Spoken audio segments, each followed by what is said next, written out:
Viewers আসসালামু আলাইকুম, আশা করছি সবাই ভালো আছেন। আজকে আমি আপনাদের জন্য নিয়ে এসেছি আরেকটি রেসিপি, সেটি হলো ছোট মাছ রান্না করে দেখাবো। মানে মলা মাছ রান্না করব আজকে। মলা মাছ তো ছোট মাছের মধ্যেই পড়ে, তাই ছোট মাছ বললাম। তো চলুন দেখা যাক। জাম আলু দিয়ে আজকে মলা মাছ রান্না করব।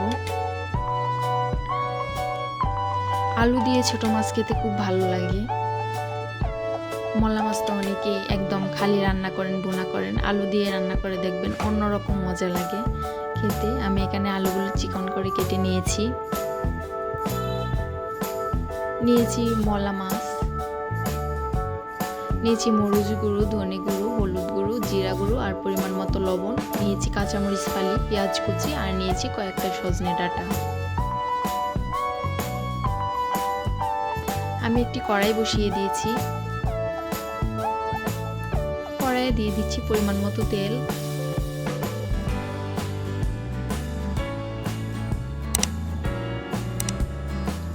দিয়ে দিচ্ছি পেঁয়াজ কুচি।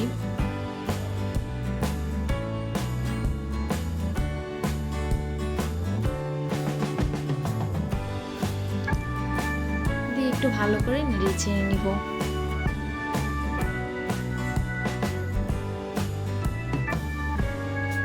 গোলাপি গোলাপি হয়ে এসেছে পেঁয়াজটা। এখন দিয়ে দিচ্ছি মশলাগুলো,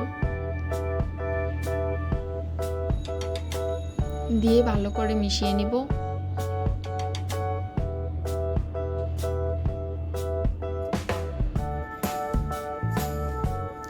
এখন দিয়ে দিচ্ছি একটু পানি,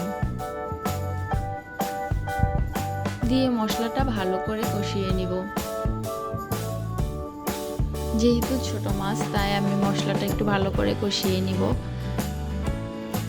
কারণ ছোট মাছ দিয়ে বেশি নাড়াচাড়া করলে দেখা যাবে যে মাছটা ভেঙে যাবে। তাই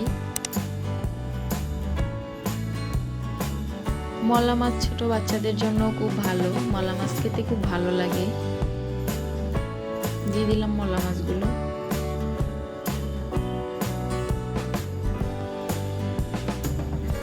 অনেকে এইভাবেও রান্না করেন, কিন্তু কয়েকটা আলু দিয়ে দেখবেন আরো ভালো লাগে খেতে।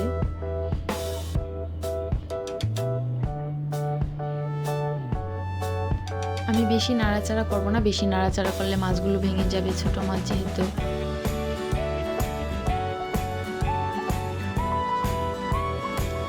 মাছটা একদম ভুনা ভুনা হয়ে গেছে, তেল উঠে এসেছে উপর থেকে। এখন দিয়ে দিচ্ছি আলুগুলো।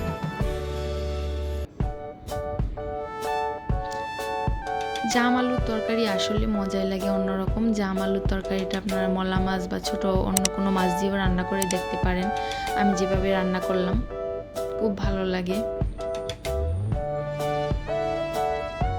আমি জাম আলুগুলো গ্রাম থেকে আনিয়েছি, এখানে পাওয়া যায়, কিন্তু এত ছোট ছোটগুলা পাওয়া যায় না, খেতেও এত বেশি ভালো লাগে না। দিয়ে দিচ্ছি পরিমাণ মতো পানি।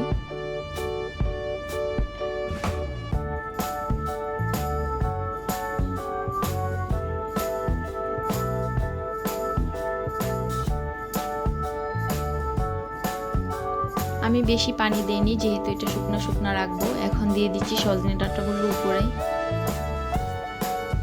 সজনে ডাঁটা এমনিতেই সিদ্ধ হয়ে যায় তাড়াতাড়ি, তাই উপরে দিয়ে দিচ্ছি। এখন দিয়ে দিচ্ছি কাঁচামরিচ ফালিগুলো।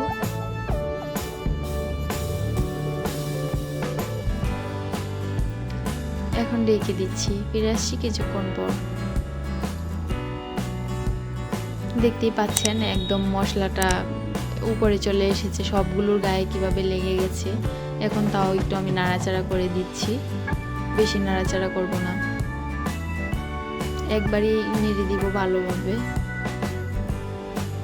দিয়ে আবারও ঢাকনা দিয়ে দিব।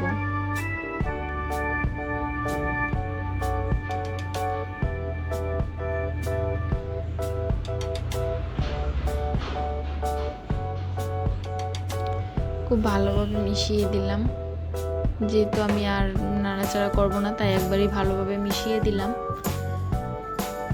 একদম শুকনা করে নিব তরকারিটা। ফিরে আসছি কিছুক্ষণ পর।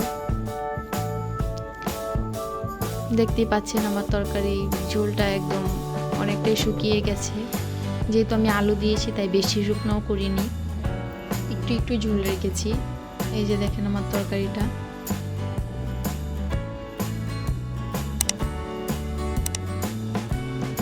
তো যারা নতুন আমার ভিডিওটি দেখে একবার হলো এইভাবে ট্রাই করে দেখবেন, আর আমার চ্যানেলটিকে সাবস্ক্রাইব করবেন, আমার ভিডিওটিতে লাইক করবেন, কমেন্ট করবেন, শেয়ার করতে ভুলবেন না।